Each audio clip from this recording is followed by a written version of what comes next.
మెదక్ జిల్లాలో యూరియా కొరత రైతులను ఆందోళనకు గురిచేస్తుంది. చిలిపిచేడు మండల కేంద్రంలో యూరియా దొరకక రైతులు తీవ్ర ఇబ్బందులు పడుతున్నారు.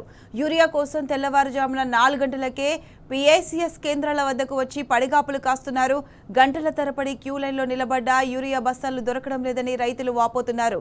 చేసేదేం లేక రైతులు తమ పాస్ పుస్తకాలు క్యూ లైన్లో పెట్టి యూరియా కోసం ఎదురు చూస్తున్నారు.